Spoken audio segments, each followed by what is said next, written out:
la Mecque, il ne faut pas que l'intention soit du tourisme, parce que c'est une terre dure.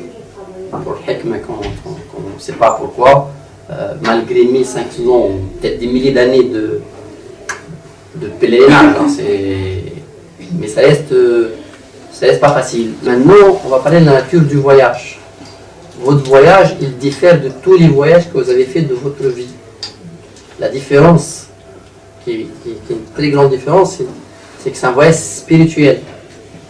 Et là, je reviens à la première question de la réunion, où je demandais à chacun de se poser la question, c'est quoi votre objectif de votre voyage? Vous êtes tous, mis à part frères et sœurs, Dubaï, vous êtes tous pour le combiner. Non, c'est Méditerranée. Voilà, on va. Qui est là pour le combiner avec le Quds? Turquie. D'accord. On va parler de combiner. Les groupes qui partent en Turquie, donc c'est un vol direct, simple. On arrive, je pense, le soir à Istanbul. Votre accompagnateur, c'est le frère Adib. Voilà. On a peu de temps, je pense en Turquie, on va rester réellement un jour entier. Puis on a la soirée et la demi-journée. Théoriquement, on va dire contractuellement, c'est un temps libre. Ensuite, le deuxième jour, donc on va à Petra, on fait la route vers les frontières. Sur la route, on va s'arrêter à Mout. Voilà, le Karak. Puis on va au pont LMB. Il faut avoir de la patience. Il faut juste être patient.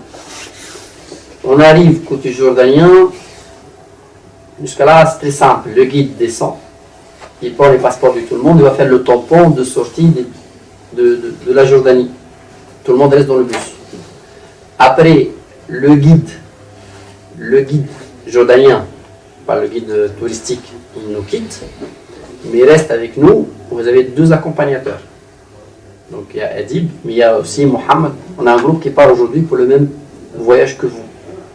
On a un groupe qui part aujourd'hui. Donc le guide, notre accompagnateur, il est avec eux. Eux partent, il nous attend à l'aéroport, il est avec vous. Donc celui qui va s'occuper du passage de frontière. À partir du moment où on est dans les frontières israéliennes, on va vous demander juste la discipline. Autant que vous êtes discipliné, c'est lui qui va tout gérer à votre place. Ne parlez avec personne. Ne parlez avec personne.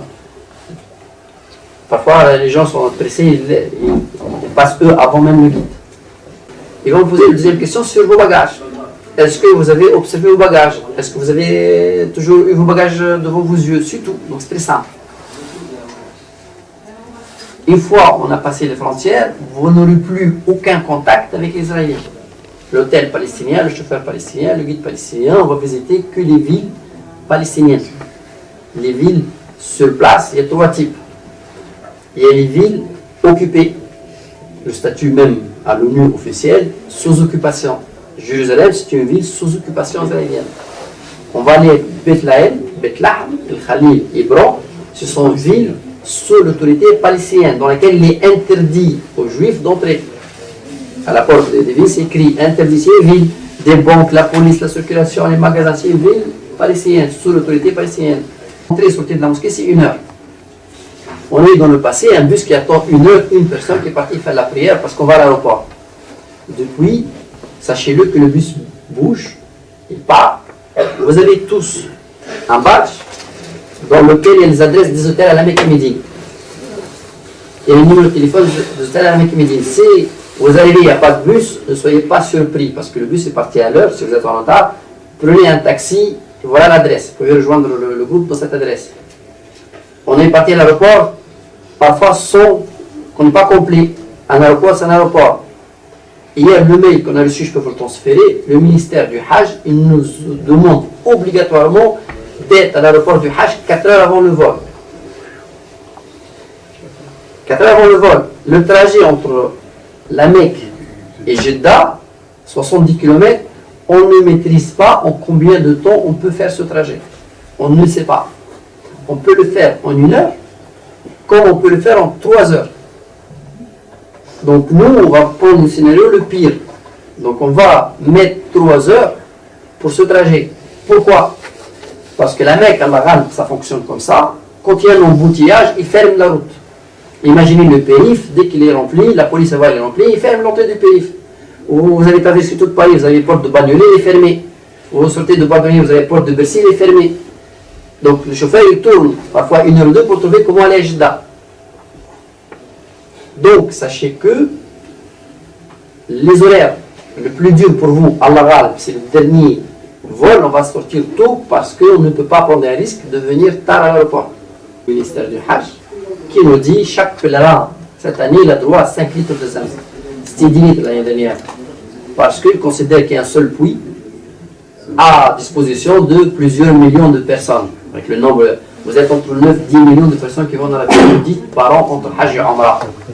Donc chacun a droit à consommer à volonté sur place. Vous pouvez avoir des bouteilles d'eau tout le temps, les remplir dans la mosquée et boire chez vous. Maintenant, en quittant l'Arabie Saoudite, vous avez droit chacun à 5 litres de zamzam. Donc ça, c'est la loi. À partir du moment où on est sur une terre sainte, qu'on enfreint la loi, pour moi, c'est pas halal. C'est haram. Ça devient du vol. Ceux qui mettent des zamzam, mettent dans les valises, dans les bagages, dans les bouteilles, ça sert à quoi? De prendre un risque, d'entrer dans une choubha minimum, c'est pas haram, parce que les Saoudiens vous disent laissez un peu aux autres. Oui, mais moi, excusez-moi, dans ma Nina, c'était les 5 litres sous forme de petits emballages. Hein. D'accord, ça va. Voilà. Moi, je veux dire, un conseil. Voilà, Attends, je vois les gens, je leur dis ça. Question pratique, c'est mieux le jerrycan, enfin si c'est un jerrycan comme ils font d'habitude. On vous le donne dans un Ouais. carton emballé, prêt avec des donc c'est étiquettes. mieux. On va parler du rituel de la Umrah. Tout le voyage, tout l'objectif, tout l'investissement qui est fait, c'est pour faire une Umrah qui soit, Inch'Allah, réussite. Donc il faut se donner les moyens et faire des efforts de faire aucune erreur et de la faire correctement. Donc c'est une obligation. On ne peut pas se permettre d'aller à la Mecque sans savoir faire tout seul, je dis tout seul, même si on va la faire en groupe. La Umrah, il ne faut pas compter sur le guide juste pour le suivre et répéter ce qu'il dit ou quoi que ce soit. C'est pas admissible. Voilà. Tout le voyage, tout ce qu'on fait, c'est pour faire 2 heures d'un rituel très simple. C'est pas le Hajj, la Umrah c'est très simple. Donc il faut absolument savoir faire la Umrah avant d'arriver à la Mecque. Là on va aller faire Zamzam. Donc sur notre route, en tout cas sur notre route, on va aller vers le Mataf. On va s'arrêter pour faire Zamzam et faire Dua Zamzam. Ensuite, 6. On va aller faire Sa'i. Sa'i entre Safa ou le Marwa. 7 fois. Entre le Chinois. Donc ça c'est le Kaaba.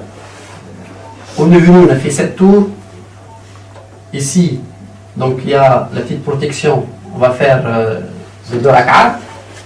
Et là il y a un passage qui va nous amener vers Safa ou le Marwa. Sur le passage, donc il y a Zamzam. Elle est là. Vous voulez un conseil?